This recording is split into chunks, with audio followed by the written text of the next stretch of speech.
Cars obviously take a lot of design and it takes a lot of time and effort and money to do it, but there are some car trends that I absolutely hate. So today we are going to look at them. The first one is adjusting your climate on the screen. It is literally one button too many. It takes too much time and it's a distraction. And what happens when you are distracted? Yes, that happens. Next one is touch sensitive buttons. Volkswagen, I'm looking at you. Sometimes they respond, sometimes they don't, which means you have to look down to see if it's actually worked. And what happens? You get distracted, and what do we know about distractions? Yes, that's what happens. These two next ones are just personal grudges of mine. Not adding a coolant gauge. When you're in a car, the engine temperature is very, very important. So you need it to be as accurate as possible, like this. Not just a light to tell you it's cold or hot. You need to know straight away what is happening. And speaking of that, coolant gauges or fuel gauges, whatever, having blocks instead of normal gauges. Blocks are not accurate. It just tells you at a certain point what's going on. Now, if you are going to have lots of little blocks, at least have lots of them. That way it becomes more accurate, like this Toyota Celica. Otherwise, have a normal gauge like this. You need to know exactly what is going on. Next one is fake exhaust pipes.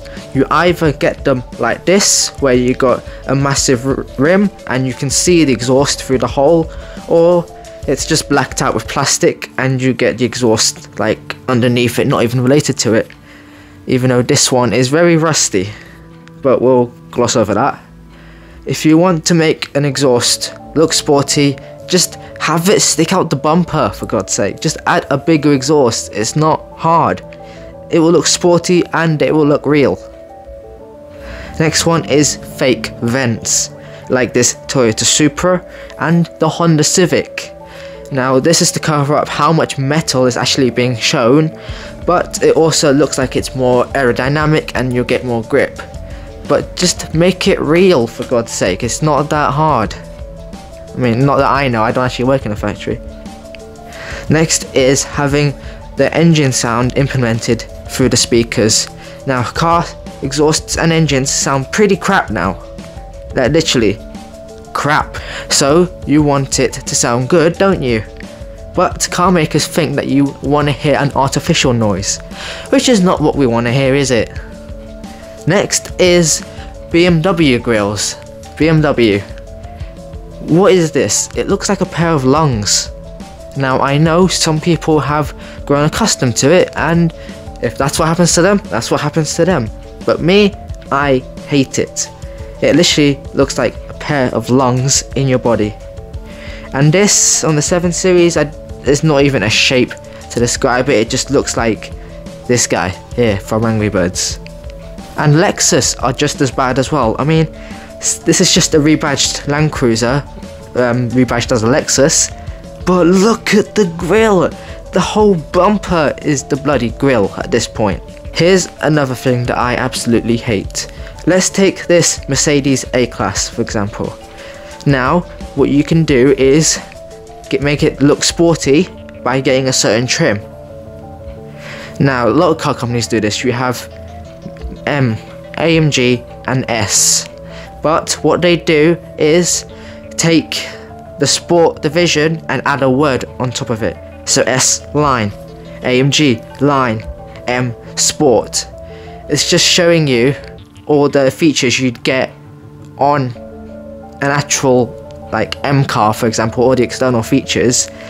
But you know, we don't want it to be called the Sport division name. We just want a proper name so it doesn't confuse anybody and so it's not fake. Next, fitting sporty cars with a CVT gearbox. Now this is the new Subaru WRX. When it came out, a lot of people thought it was hideous, and honestly, I do too. And not only that, they gave it a new engine, finally. But unfortunately there's no hurrah, because it produces pretty much the same amount of power as the old engine. So really, what's the point? If you're gonna make a new car, you know, make it go faster than it would before. But this is just, like, each generation is pretty much the same speed as the previous generation. And also there's too much black plastic everywhere. I really hate that.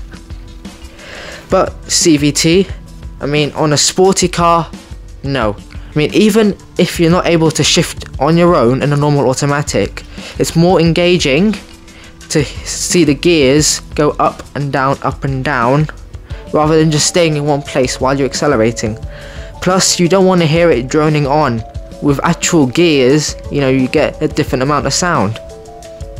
And those are the trends I absolutely hate. They need to go burn in hell with the devil.